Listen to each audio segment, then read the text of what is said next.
இது எல்லாமே பெரியவர் செஞ்சாருன்னு சொல்றதுக்கு எந்த நியாயமும் இல்ல. அப்படின்னா இதெல்லாம் செஞ்சவங்க யாரு? அவங்களோட நோக்கம் என்ன? அவங்க யார குறி வைக்கிறாங்க? எதுக்காக? ஏன் எல்லா கொலையும் நம்மள சுத்தியே பண்ணிட்டு இருக்காங்க? அத நினைச்சுதாமா எனக்கு ரொம்ப பயமா இருக்கு. எல்லாரும் நம்மள தொந்தரவு பண்ணும்போதுதாமா ஒவ்வொருத்தரா செத்து போயிருக்காங்க. இந்த கொலையில நமக்கு ஏதோ ஒரு ரோல் இருக்குன்னு போலீஸ் சந்தேகப்பட்டாங்கன்னா,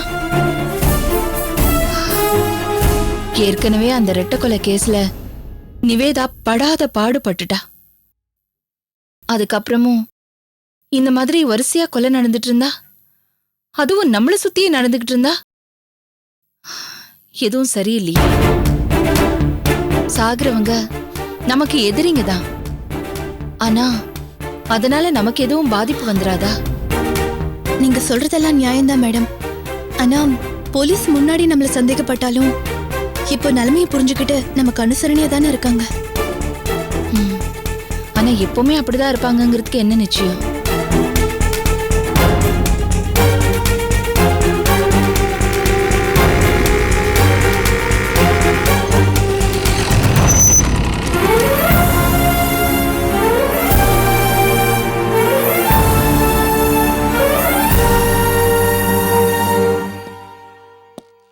ஐம் சாரி, ஏதோ முக்கியமான விஷயம் பேசிட்டு இருக்கீங்க போல. நான் வந்து டிஸ்டர்ப் பண்ணிட்டேன்னா?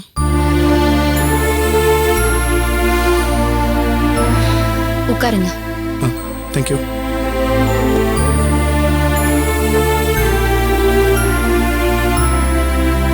சொல்லுங்க இன்ஸ்பெக்டர், இப்போ எதை பத்தி விசாரிக்கலான்னு வந்தீங்க? இல்லை, இன்னைக்கு நான் இதை பற்றி விசாரிக்க வரல. ஜஸ்ட் ஒரு ஃப்ரெண்டாக தான் வந்திருக்கேன்.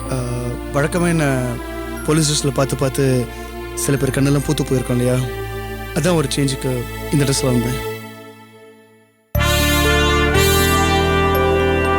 சரி, நான் வந்த விஷயத்த சொல்லிடுறேன். நெல்லூர் ஜெயிலிருந்து அந்த பெரியவரோட பையன் முத்துவும் அவங்க கூட 2 அக்யூஸ்ட் எஸ்கேப் ஆனாங்க இல்லையா, அவங்க 3 பேர் கையிலையும் மொபைல் இருக்கிற விஷயம் எனக்கு தெரிய வந்துச்சு.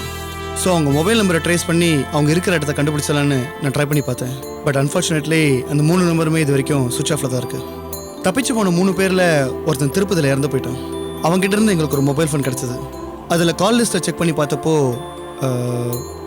எங்களுக்கு ஒரு ஷாக்கிங் நியூஸ் கிடச்சிது.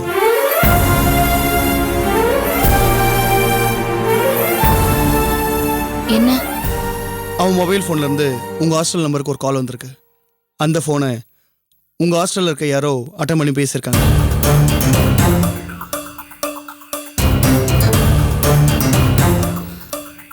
ஹாஸ்டலுக்கா? என்ன சொல்றீங்க இன்ஸ்பெக்டர்? கொலைகாரன் எங்களுக்கு எதுக்கு ஃபோன் பண்ணணும்? கொலை பண்ண வரப்போறேன், ரெடியா இருங்கன்னு அலர்ட் பண்றதுக்கா? இதை நீங்கள் ரொம்ப சாதாரணமாக சொல்லிட்டீங்க. இந்த விஷயத்தை இப்படி யோசிச்சு பாருங்க. ஃபோன் பண்ணவன் இங்கே இருக்க யார்கிட்டயோ பேசி இப்போ வந்தா சாரு மேடமையும் ஆர்த்தியும் கொல்ல முடியுமா? அதுக்கு இது சரியான சந்தர்ப்பமானு ஏன் கேட்டிருக்க கூடாது?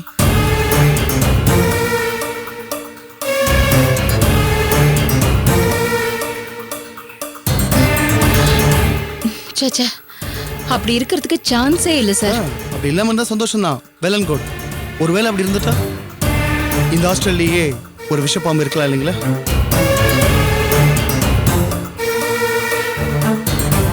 அதனால தான் கேட்டேன். நோ, நீங்க யாரை சந்தேகப்பட்டாலும் அது என்னையே நான் சந்தேகப்பட்ட மாதிரி தான்.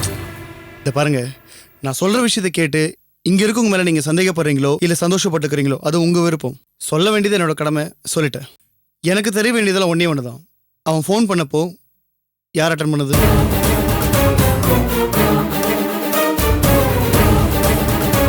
சரி, இது வரைக்கும் எப்படி இருந்தீங்களோ தெரியாது. ஆனா இதுக்கு மேல ரொம்ப ஜாக்கிரதையா இருக்கணும். எந்த விஷயத்தையும் அலட்சியப்படுத்த வேண்டாம். ஆல்ரெடி உங்க ஹாஸ்டலுக்கு நான் போலீஸ் ப்ரொடெக்ஷன் போட்டிருக்கேன். அது அப்படியே இருக்கட்டும்.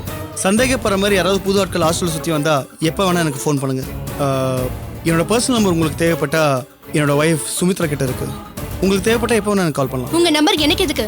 நான் என்ன உங்க பொண்டாட்டியா? உங்க நம்பர்லாம் எரேஸ் பண்ணியாச்சு. சரி, அப்போ உன் மொபைலை கொடு பார்க்கலாம். அது என்னோட பர்சனல். நீங்க அதை பார்க்க வேண்டிய அவசியம் இல்லை. சரி, உங்க ஃபோன் உங்க பர்சனல்னா அது உங்ககிட்டே இருக்கட்டும். எனக்கு எந்த பிரச்சனையும் இல்லை. ஆனால் இந்த மாதிரி விஷயங்கள் நடக்கிறப்போ கொஞ்சம் கவனமா இருங்க. இதுல நம்ம சம்மந்தப்படலன்னு அஜாக்கிரதையா இருக்க வேணாம். ஏன்னா இந்த மாதிரி விஷயங்கள்ல எப்ப என்ன நடக்கும்னு சொல்ல முடியாது. புரிஞ்சுதா? ரொம்ப அக்கறை உள்ள ஒரு மாதிரி நடிக்காதீங்க. உங்க வேலையை பார்த்துட்டு போங்க. எல்லாம் எங்களுக்கு தெரியும் எப்படி பாதுகாப்பா இருக்கணும்னு. நீ படிச்ச பொண்ணு, புத்திசாலி, உனக்கு அதிகமா சொல்ல தேவை. பார்த்து நடந்துக்க. அப்புறம் என்ன, கிளம்புங்க. நான் கிளம்புறதுக்கு முன்னாடி உன் கூட கொஞ்சம் தனியா பேசணும்னு ஆசைப்படுறேன். தனியா என்ன பேச்சு என் கூட? அதான் எல்லாம் முடிஞ்சு போச்சுல்ல. இத பாரு, கும்பல்ல பேசுறதுக்கு என்னைக்கும் நான் பயந்தவன் கிடையாது. ஆனா அது அவ்வளவு நாகரிகமா இருக்காதுன்னு நான் பாக்குறேன். இதே மாரி இங்கதான் பேசணும்னு நீ ஆசைப்பட்டேன்னா எனக்கு எந்த பிரச்சனையும் கிடையாது. நான் பேச தயாரா தான் இருக்கேன். என்ன சொல்ற?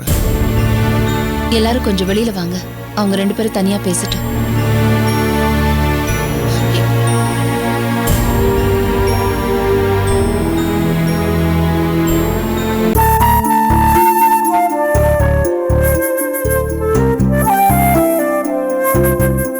சும்மா வெட்டிய பார்க்காம விஷயத்தை சொல்லிட்டு கிளம்புங்க. என்ன பேசணும் தனியா? என்ன காதல் வசனமா? ஏன் நான் உன்னை பார்க்க கூடாதா? இல்ல உங்ககிட்ட அப்படிதான் பேசக்கூடாதா? உங்களுக்கு அதுக்கு என்ன சம்பந்தம்? உங்களுக்கு கடமை தானே தெரியும். அப்படிலாம் பொதுவா சொல்லிட முடியாது. எனக்கும் ரொமான்ஸ் பண்ணணும்னு ஆசைதான். ஆனா இப்படி அம்மன் கோயில சாமியார் பொம்பளை மாதிரி வெறப்பா இருந்தேன்னா என்னால எப்படி ஜாலியா பேச முடியும்? யூனோ, நீ என்னை பார்த்து கொஞ்சம் சந்தோஷமா சிரிச்சு பேசினா தானே என்னால எதுவும் பண்ண முடியும். நான் வந்த உடனே என்னையும் என் ட்ரெஸ்ஸையும் ஒரு பார்வை பார்த்தி, அதுக்கு என்ன அர்த்தம்? இது பாருங்க இன்ஸ்பெக்டர், நீங்க தேவையில்லாம டார்ச்சர் பண்றீங்க. இப்ப என்ன வேணும் உங்களுக்கு? பெருசா எதுவும் வேணாம். என்ன சொல்றது, நான் போட்டிருக்க இந்த ட்ரெஸ் நல்லா இருக்கா? உனக்கு பிடிச்சிருக்கா? பிடிக்கல. அப்புறம் ஏன் இப்படி நான் எவ்வளவு அன்பா பேசினாலும் இப்படி எடுத்துன்னு கவுத்துன்னு பேசுறேன்? சந்தேகப்பட்டு பேசி என் வாழ்க்கையை நரகமாக்கின மனுஷன் கிட்ட வேற எப்படி பேச முடியும்? சுமித்ரா, நான் உங்ககிட்ட பேசுனது நடந்துகிட்டது எல்லாம் தப்புதான். நான் ஒத்துக்கிறேன், எதுவும் இல்லைன்னு சொல்லல. ஆனா யூனோ, எனக்கு ஒன்று ரொம்ப பிடிக்கும். நான் உன்னை ரொம்ப ரசிக்கிறேன். I love you so much. என் மனைவி என்கிட்ட தான் பேசணும், என்ன மட்டும் தான் பார்க்கணும்னு நான் நினைச்சது தவறா? அது ஒரு வகையான பொசசிவ்னஸ். யூனோ, இந்த பிரச்சனை நிறைய ஆம்பளை கிட்ட இருக்கு. என்ன நான் உங்ககிட்ட வெளிப்படுத்தின விதம் கொஞ்சம் தவறா இருந்திருக்கலாம், அவ்வளவுதான். பட் அதுக்காக நான் பண்ண தப்ப நான் நியாயப்படுத்தல. அதை நான் ஒத்துக்கிறேன். அது தப்புன்னு நான் ஒத்துக்கிறேன். நிறைய விஷயம் நான் அனுபவிச்சிட்டேன். இனிமேல் அந்த தப்பு நடக்காம நான் பாத்துக்கிறேன். ப்ளீஸ், நான் இனிமேல் உன்னை ரொம்ப சந்தோஷமா வச்சிருப்பேன். சினிமாட்டிக்கா சொல்லணும்னா நான் உன்னை ராணி போல பாத்துக்கிறேன்.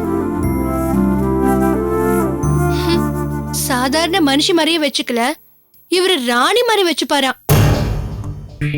இனிமே நான் உங்களை நம்ப தயாரா இல்ல. என் ஆளை விடுங்க. பட்டம் புத்தி வரலனா அப்புறம் நான் மனுஷியே கிடையாதே. சுமி, ஏன் நான் எது பேசணும் தப்பு தப்பாவே பேசுறேன்? யாரு? நானா தப்பு தப்பா பேசுனேன்? நீங்க அப்படி என்ன பேச வைக்கிறீங்க. என்ன பார்த்து விரல் நீட்டி குத்த சொல்றதுக்கு முன்னாடி நீங்க முதல்ல யோகியமான்னு பாருங்க. என்னோட மனசு எனக்கு தெரியும். நான் ரொம்ப கிளீன். ஆனா உங்க மனசு துரு புடிச்சுல போயிருக்கு. சுமித்ரா, நான் உன் கூட வாழணும்னு ஆசைப்படுறேன். அதனால தான் உன்னை சமாதானப்படுத்தி வீட்டுக்கு கூட்டிட்டு போலான்னு வந்திருக்கேன். ஆனா மறுபடியும் நீ நான் செஞ்ச தப்பை பத்தி மட்டும் தான் பேசிட்டு இருக்க. ஒண்ணு மட்டும் நல்லா புரிஞ்சுக்கோ, இந்த உலகத்துல தப்பை மட்டுமே நம்ம ஞாபகம் வச்சுக்க ஆரம்பிச்சா யாரும் யாரையும் நேசிக்க முடியாது. நான் தான் என் தப்பை ஒத்துக்கிட்டேன் இல்லையா, மன்னிப்பும் கேட்டாச்சு. அதுக்கப்புறம் உனக்கு என்ன பிரச்சனை? என் கூட வீட்டுக்கு வா. வரேன். கோர்ட்டுக்கு. உங்களை பார்த்து ஜட்ஜ் முன்னாடி பேசிக்கிறேன். இப்ப கிளம்புங்க. சுமித்,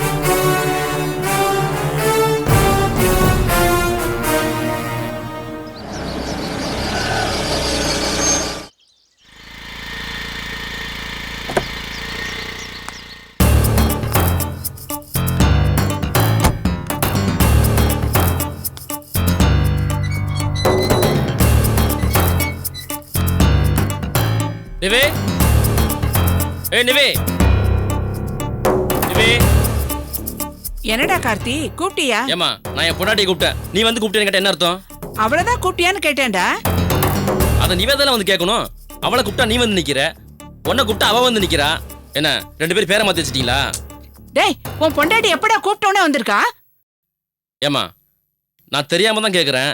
ஆபீஸ்ல இருந்து வந்த உடனே என்ன பஞ்சாயத்து பண்ண உட்காந்து யோசிப்பியா? சும்மா வாய் முட்டு இருக்க மாட்டியா? நான் அவ்வளவுதானே கூப்பிட்டேன். நீ எதுக்கு ஒம்புக்கு இழுக்கிற?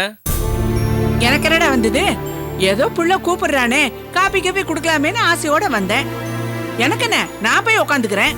உலகத்திலே இல்லாத தேவதை உன் பொண்டாட்டி இருக்காள, அதான் அழுவுனி. அவ வந்து கேட்டுக்குவா. சரி. ஏய் நிவேதா, என்ன பண்ற? என்னங்க? உன் தம்பி இங்க வந்தானா? இல்லங்க, எது கேக்குறீங்க? ஃபோன் பண்ணானா? இல்லங்க, அவன் வரவும் இல்ல, போனும் பண்ணல. உன் தம்பி உனக்கு ஃபோன் பண்ண எதுக்கு எனக்கு ஃபோன் பண்றான்? தெரியலையேங்க. ஏங்க, போன் பண்ண அவனை கேட்காம சம்மதம் இல்லாம ஏன்ட்ட போய் கேக்குறீங்க? ஏண்டி உன்கிட்ட கேட்காம தெருவுல போறவங்களே கேட்பாங்க? நீ தானே சம்மந்தப்பட்டவ, உன் தம்பிக்கு அக்கா. அது சரியாத. ஆனா அவன் எதுக்கு போன் பண்ணான்னு எனக்கு எப்படி அத தெரியும்? நேத்து உங்க அப்பா வந்தாரு, எதுக்குன்னு தெரியல. இன்னைக்கு உன் தம்பி ஃபோன் பண்றான், அதுவும் எதுக்கு ஃபோன் பண்றான்னு தெரியல. நல்ல வேளைடா, இன்னும் உங்க அம்மா வரல. அவங்க வந்தாதான் உங்க கௌரவம் குறைஞ்சு போயிடும் வரவிடாம பண்ணிட்டீங்கல்ல. அட, உங்க அம்மா பத்தி சொன்னதும் ரோஷம் பொத்துக்கிட்டு வருதோ? ஏண்டி உங்க அம்மா பண்ண வேலைக்கு அவங்கள ஆரத்தி எடுத்து வரவேற்கவா முடியும்? அத்த, நீங்க எங்க அம்மாவை ஆரத்தி எடுத்து வரவேற்கவும் வேணாம், சாணி கரிச்சு ஊத்தவும் வேணாம். வர வேணாம்னு சொல்லி அமிச்சிட்டீங்க. அவங்களும் கௌரவமா வராம இருக்காங்க. நல்லதானே? அவங்களுக்கும் மான மரியாதை மிச்சம். அப்போ நாங்கெல்லாம் மரியாதை இல்லாதவங்களா? அம்மா நீ கொஞ்சம் சும்மா இருக்க மாட்டியா? நான் தான் கேட்டுட்டு இருக்கேன்ல. நீ என்னடா கேட்ட? உன் அப்பனும் தம்பியும் இப்ப எதுக்கு வந்து வரவாடுறாங்கன்னு கேட்ட. அதுக்கு ஏதாவது இவ பதில் சொல்றல பாத்தியா? எதை கேட்டாலும் அப்படி மங்கடி மாதிரியே நின்றுட்டு இருக்கா. பாரு பாரு, எதையோ சொன்னா உடனே அழுதுடுறா. கண்ணுக்குள்ள என்ன ஆறு வச்சிருக்காளா குளம் வச்சிருக்காளான்னு தெரியல. நமக்கெல்லாம் இப்படி அழுக வருதாடா? டேய் கார்த்தி, இவ அப்பனும் தம்பியும் உன் கூட வரவாடுறதா சாதாரணமா நினைக்காத. அந்த குடும்பம் மறுபடியும் நம்ம கூட வந்து ஒட்டிக்க பாக்குது. அதுக்காக தான் இதெல்லாம் நடக்குது. அவங்க 2 பேரும் முன்னாடி விட்டு இவ ஆத்தாக்காரி வெள்ளோட்டம் பாக்குறா. அம்மா நீ தான் அப்பவே உள்ள பண்ண சொன்ன இல்ல, போய் தொலையேன். ஏன் நின்னு தொலை பண்ற?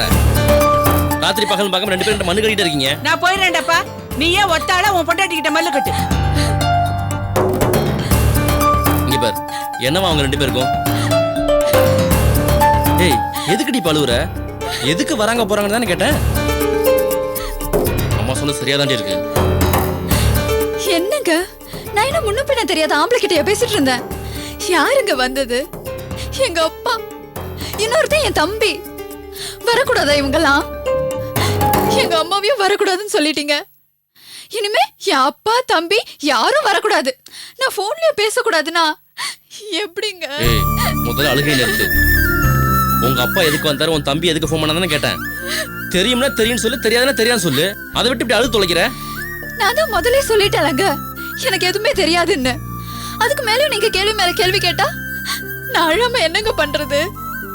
சரி விட்டு தொலை.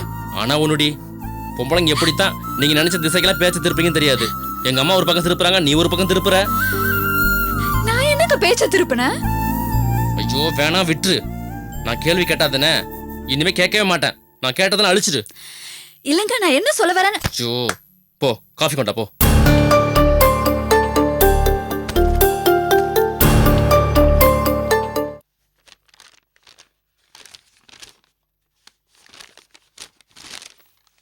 செல்வி, டீ கொண்டு வா. சரிம்மா.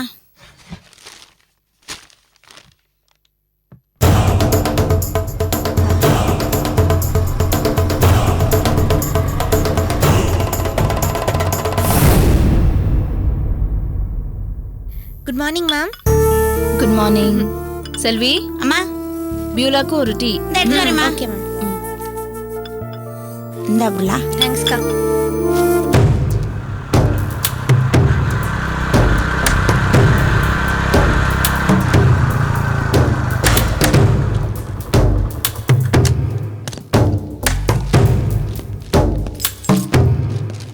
தம்பி நில்லு. என்ன?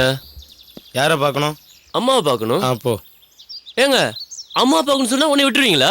நான் யாரு, எதுக்காக வந்தேன் நீ கேட்க மாட்டீங்களா? சரி சொல்லு. நான் உள்ள போறேன், உங்க வேலையை பாருங்க. சரி அப்ப போ. ஐயோ ஏங்க அப்படி சொன்னா உன்னை விட்டுருவீங்களா? ஏயா நீ தான் உள்ள போகணும்னு சொன்ன, அதனால உள்ள போனேன். அப்புறம் என் வேலையை பாருன்ற. ஆமா சொன்னேன். உங்க 2 பேரும் வேலை என்ன? வந்தவங்களை விசாரிச்சு அனுப்புறது தானே. நான் யாரும் விசாரிச்சிங்களா? ஏயா உயிரை வாங்குற? நீ அந்த அம்மாவுடைய பையன் எனக்கு தெரியா, உன்னை விசாரிக்க வேண்டியது இல்லையா? போயா. விளங்கிரும். எப்படியா தெரியும்? யோ அந்த அம்மாவை காணன்ட்டு ஒரு தடவை கம்ப்ளைண்ட் கொடுக்க வந்தாரு, உனக்கு தெரியாதா? உக்காரியா கம்முன்னு. அம்மா சூர்யா, இங்க என்னம்மா நடக்குது? உனக்கு வம்பு வளர்க்கலாம சும்மா இருக்க முடியாதா? என்னடா ஆச்சு இப்போ? என்ன ஆகல, எல்லாம் ஆயிருச்சு. ஊனா படிக்க போன நீ காலேஜுக்கு அனுப்பிடுற. இங்க என்ன நடக்குது ஏது நடக்குது எனக்கு ஒண்ணுமே தெரிய மாட்டேங்குது. என்னமோ கண்ணை கட்டி காட்டுல விட்ட மாதிரி நாங்க காலேஜ்ல படிச்சுக்கிட்டு இருக்கேன். இங்க எப்பயாவது உங்களை பார்க்க வந்தாதான் இங்க என்ன நடக்குதுன்னு எனக்கே தெரியுதுமா. சூர்யா, நான் எப்ப சொன்னாலும் உனக்கு புரியாது. ஏன் இப்படி? நீ உட்கார், நான் சொல்றேன். அவனுக்கு ஒரு டீ கொண்டு வா. எனக்கு டீ வேணாம், ஒண்ணு வேணாம். ஏன்டா இப்படி படபடன்னு இருக்க? அம்மா, உன்னை கொலை பண்ண வந்தாங்களா இல்லையா? உண்மை என்கிட்ட சொல்லு. ஆமா, அம்மா சாதாரணமா சொல்றாங்க. அம்மா கோயில் போகும்போது 2 பேர் பின்னாடியே கத்தி எடுத்துட்டு போய் அம்மா கழுத்துல வச்சு கொல்ல பாத்திருக்காங்க. அந்த நேரத்துல போலீஸ்காரமா ஆர்த்தியும் போய் காப்பாத்திருக்காங்க. அப்படியே தடுத்து நிறுத்திருக்காங்க. தடுத்து தப்பிச்சு போடான்னு விட்டாங்களாமா? அவனை அடிச்சு அங்கேயே கைகளை உடைச்சிருக்க வேணா? சூர்யா, அவன் என்ன கொல்லதான் வந்தானான்னு அவங்களுக்கும் தெரியலப்பா. ஏதோ சங்கிலி திருடன்னு நினைச்சு விட்டுருக்காங்க. அதுக்கப்புறம் தான் தெரிஞ்சது அவன் பெரியவரோட பையன் என்ன கொல்லதான் வந்தான்னு. இதெல்லாம் நமக்கு தேவையாமா? நிவேதாவை கொலை பார்த்திருக்கானாமே. நிவேதாக்கு ஒன்னும் ஆகலப்பா. அவ இப்ப சேஃபா தான் இருக்கா. இப்ப சரி, நீங்களும் தப்பிச்சிட்டீங்க, அவளும் தப்பிச்சிட்டா. இன்னும் எத்தனை நாளைக்குமா? ஏதாவது ஒரு நாள் ஏதாவது ஆச்சுன்னா? ஆகிறதும் ஆகாததும் எல்லாம் நம்ம கையிலே இருக்கு சூர்யா. முதல்ல இப்படி பேச நிறுத்துமா. செய்தெல்லாம் செஞ்சுட்டு இப்படி தத்துவம் பேசிட்டு இருக்க. ஏய், இப்ப நான் என்னடா செஞ்சேன்? இந்த பெரியவர் விவகாரத்துல நீ ஏமா தலையிடுற? ஏன்னா அவர் தப்பான ஆளு. இருக்கட்டும், யார் தான் சரியான ஆளு? எல்லாரும் ஏதாவது ஒரு இடத்துல தப்பானவங்கள தான் இருக்காங்க. அதனால நமக்கு என்னமா பிரச்சனை? நமக்கு ஒண்ணும் இல்லப்பா. ஆனா நம்ம ஆர்த்தி அந்த பெரியவரால பாதிக்கப்பட்டிருக்கா. ஆர்த்தி யாரு? நீ பெத்த பொண்ணா? ஆமா. பைத்தியமாமா நீ? அவளை பெத்தவனே அவளை கொல்லுன்னு அலையறான். அவளை பெறாத நீ உன் மக வாழ்க்கையை ரிஸ்க் ஆக்கிட்டு அவ வாழ்க்கையை காப்பாத்துன்னு அலையற. நீ செய்யறதுல ஏதாவது நியாயம் இருக்காமா? இல்ல இதுல உனக்கு ஏதாவது நன்மை இருக்கா? சூர்யா, கொஞ்சம் யோசி சூர்யா. இந்த ஆர்த்தியால தான் நான் உயிரோட இருக்கேன். நிவேதாவும் ரொம்ப சௌக்கியமா இருக்கா. அவளை நான் காப்பாத்தினேன். அவ என்ன மட்டும் காப்பாத்தினது இல்லாம உங்க அக்கா வாழ்க்கையை சேர்த்து காப்பாத்திருக்கா. லூஸ் மாதிரி உளராதாமா. அவனால எல்லா ரிஸ்க்குமே. உன்னோட வாழ்க்கையில குடுக்கல் வாங்கல்னா என்னங்கிறது உனக்கு தெரியல. அதனாலதான் நீ இப்படி எல்லாம் பேசுற.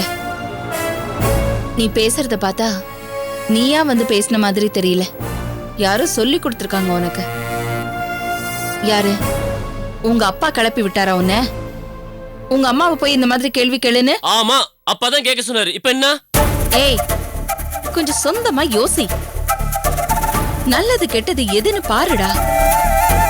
நம்ம கண்ணு முன்னாடி நமக்கு வேண்டியவங்க வாழ்க்கையில அநியாயம் நடக்கும்போது நம்ம பார்த்து பேசாம சும்மா போயிட்டா, அப்புறம் நாளைக்கு நம்ம வாழ்க்கையில அநியாயம் நடக்கும்போது நமக்கு யாரும் வரமாட்டாங்க சூர்யா. இத பாரு, என்ன சுத்தி இருக்கிறவங்களுக்கு நான் செய்யறேன், அவங்க எனக்கு செய்யறாங்க. ஏண்டா, நான் உன்னை ஒண்ணு கேக்குறேன். இன்னைக்கு உங்க அப்பா இந்த அளவுக்கு உன்னை கிளப்பி விட்டுருக்காரே, அன்னைக்கு உன்னை கடத்தி வச்சிருந்தானே அந்த விஸ்வம், அப்போ உங்க அப்பா எங்கடா போனாரு? சரி, அதை விடு. என்னையும் கடத்தி வச்சிருந்தானே, அப்போவாவது ஏதாவது பண்ணாரா உங்க அப்பா?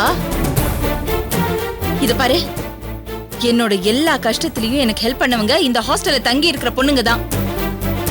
இன்னைக்கு வந்த பொண்ணுடா சுமித்ரா, அவ கூட எனக்கு ஹெல்ப் பண்றா தெரியுமா? ஆனா உங்க அப்பா என்ன பண்ணாரு?